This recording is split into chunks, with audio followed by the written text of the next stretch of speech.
I am Craig LaPorte, and I've been volunteering with the Ocean Defenders Alliance for a little over 3 years now.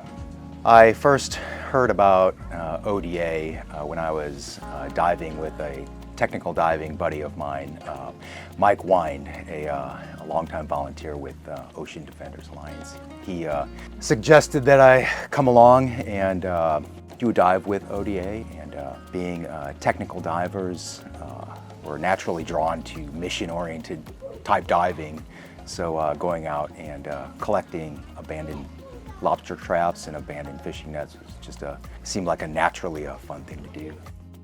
What impresses me most about ODA is the core group of volunteers. You come out to the boat and 19 out of 20 times you find exactly what you're looking for. But every now and then, due to conditions beyond our control, whether it be zero visibility underwater or perhaps an extremely strong current at the surface, or sometimes you just don't find what you're looking for. So you come back skunked, but a couple of weeks go by and you come back out and it's the same group of people, and everyone is raring to go, and you go out and you complete the mission as planned. Volunteering with ODA is important to me because, as you can see behind me, is the mighty Pacific Ocean, and we moved out to California about 4 years ago, and ever since then this has become my sanctuary and my playground, and ultimately it's a give back. It's easy for me to go out and to say, hey, you know what, we're going to clean up the place that I love. It's pretty clear to see that when you go out and you send lobster traps to the surface and you pick up ghost nets, that you are making a difference. I mean, it is visual, it is hands-on.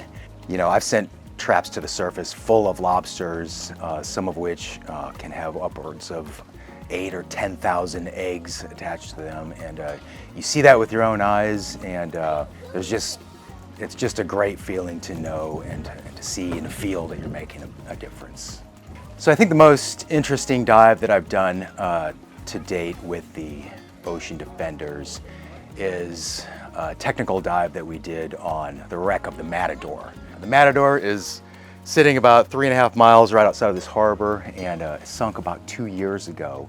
And it's about a 42-foot fishing vessel with a large bait net attached to the back of it, and the owners asked Ocean Defenders if they would take a look at it and see about the feasibility of recovering that net.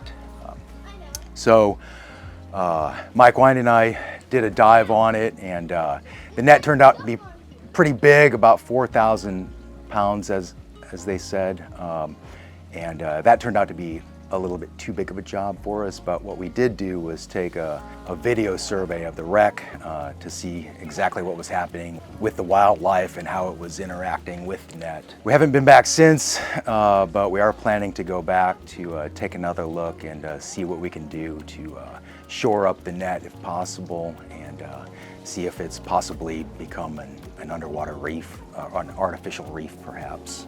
I try to make it out with ODA as regularly as possible. It's always exciting when you get the email from Kurt saying, hey, who's available next weekend? We've caught wind of some traps that might be littering a reef or a rogue net that's out there, and always try to make it work because it's always a good time, and I always like seeing the people that partake in it, and it's just extremely fulfilling to come out and to drive home at the end of the day and know that you've made a difference in the ocean. Like almost every other diver, every time I go for a dive, I see debris in the ocean. There's a shipwreck right over here outside of this harbor that I dive regularly, and I do see garbage on it. It's kind of a diver's mantra to pick up whatever you find. So a lot of times you'll have a small debris bag, and you'll come back after a dive with a couple small pieces of garbage. Every now and then, in fact, last weekend I just saw a lobster trap on that wreck, and it's just too big for me to bring back with me, of course. So thankfully there's a boat called the Barker's Legacy that's operated by Ocean Defenders Alliance, and it's fully equipped to handle those types of tasks.